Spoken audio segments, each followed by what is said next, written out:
Hello you lovely lot and welcome to a brand new video. My name is Katie and we're going to go beyond the May ScrawlrBox.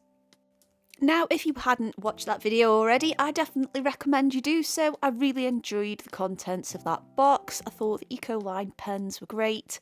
I quite liked the liner pen that we had and that paper was divine. But anyway, let us talk about what's going on. So I quite like to use these Ecoline pens as a watercolour. I know it kind of defeats the object really. I could just use watercolours, but there is a certain vibrancy associated with, I guess, these inky based watercolours. And applying it with the pen, I think they might have been a little bit too vibrant to begin with. So I like to water them down a little bit and apply it with a brush. I thought for this picture a crow would be excellent to highlight the colours. Yes, I know they have black feathers, however they do have a wonderful iridescence about them, and these pens just sort of resonated with those qualities, you could say. The mixed media paper really worked well as a watercolour paper, but obviously it was really good to use the pens directly on too, but they held up well with a wash of water and the wet and wet technique. And as you'll notice, the mixing palette I've got, there are two of each colour in each well. Some of them are a stronger concentration and then some of them are a weak, well there's one of each, one weak, one strong, and I wanted to have like a base of colour down before I went in with more vibrant tones and allowed them to mix around a little bit. Although the main form of the crow is quite neat and tidy, I wanted these colours to just swirl around and do their own thing, and I just gently teased that around with the brush, and I quite liked how organic the markings were made there. As I wasn't going to be using much more yellow, I emptied that well out and I decided to give the Copic marker, well not the Copic marker, the Copic liner pen a try in there. I've not really used this technique with liner pen ink before specifically, and it was a little bit of a gamble, but I was quite happy with how it turned out. It still had a nice translucency there, but obviously it had enough pigment as well to hold its own. And of course, having the advantage of using a brush and using this whole process like a watercolour, it was nice to be able to add those feather details in there, which I do go on to build up. And overall, for these beginning stages of the picture, they all worked together really well. Now, of course, I don't really need to go through all of the information regarding the materials used on here because you will have seen the ScrawlrBox unboxing and creating with video.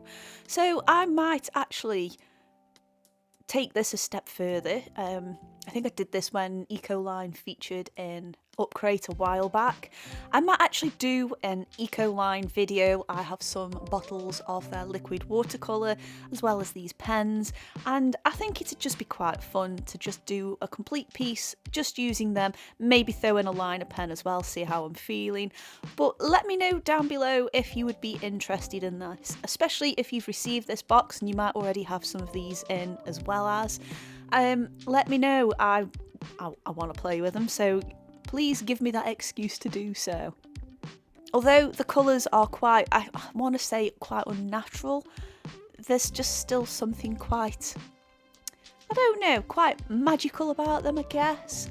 And I wouldn't mind just playing with that a little bit further. You know, there's obviously going to be some sort of fantasy theme there, and I think that would be quite fitting with the kinds of colours that we have. So yeah, let me know your thoughts down below if you want me to explore them a little bit further and use the bottled version as well as the marker pen version. Anyway, it is a good time to start talking about what's going on now. So you'll have seen that I've added a wash of colour for the crow's feathers. Is it a crow or is it a raven? I think it's a crow. And of course the black Copic layered up really nicely, allowed some texture through there, but it was translucent enough to let those colours underneath shine through. I wanted this dark bird to be as colourful as I see them.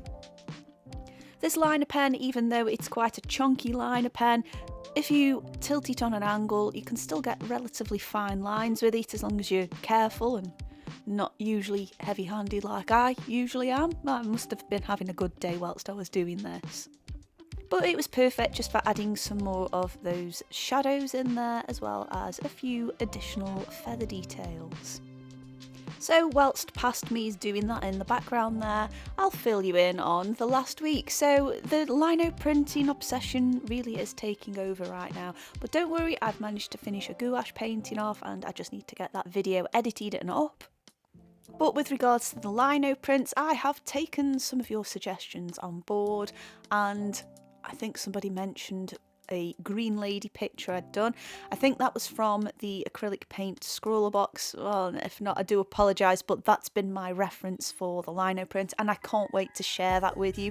It was a really long process, so it will take a while to edit through that video, but I think you're going to be really happy with what I've done there. And yeah, I did quite a few prints, so watch this space, I guess. But I would also like to get on with some painting as well. The temperature's not too hot at the moment, so that's not going to affect my materials so much. So I'm going to take the opportunity, I think, to perhaps do some watercolours or some more gouache dragons. We'll see. But yeah, I'm just glad the temperature's dropped, really. I do personally find it really difficult in summer. I'm not a summer person. I'm sorry if you guys are. But I prefer it to be cooler because my materials behave a lot better and I don't get as ratty and frustrated because I'm too hot. Other ideas I'm having at the moment is I'm wanting to dabble a little bit with polymer clay again. I think I've put one sculpt on this channel. It's definitely not my forte whatsoever, but I think that might just be a fun video to share with you guys and just go through my haphazard processes of trying to sculpt something, and it's definitely not a skill set I've got, and I don't know, I think maybe playing about with it might improve them skills, but either way I think it's be fun. I just need to think of something to sculpt, but I would like to do a video doing that. But if you want to see me do a video like that too, let me know. I kind of feel like I'm sort of throwing out suggestions out there. I do have some videos lined up to put out, it's just taking a really long time to get them edited and up, but I'm also open to trying some new things. I want to try and incorporate a few different mediums and styles onto my channel and just see where it takes me and see if you guys want to come along with me on that journey. Anyway, something different's happening in the background now, so I guess I better talk about that. So yes, this crow, this corvid is perched on a branch, and I wanted it to be quite a silhouette, just so I guess the bird stood out more, and this pen was great for filling those details in. It's also permanent and I think either waterproof or at least water resistant, so once it's thoroughly dried it can take a good wash of a water-based medium. So that was great to just get that down beforehand before I go and add a wash of water and then flick some of these pre-mixed inks, well, from the pens that is, straight onto the background there. All in all though, this was again, I said it in the original video, this was a fun box and they were very easy to use supplies, at least for me. I just enjoyed the process, I enjoyed the different possibilities that these pens offer, and I like the vibrancy. Like I say, they're not very, what I'd say, natural or organic colours, but sometimes that just doesn't matter. Sometimes it's just kind of fun to play about and just watch the materials do their thing and the possibilities that can come with that. Anyway, I know I've waffled a little bit in this video, and I just want to say a massive thank you for listening to that waffling and watching what I created with the materials I used.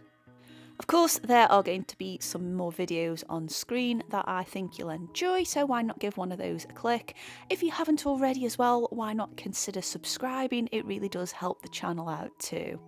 In the meantime, thank you again for watching. I'll see you lovely lot soon. Bye!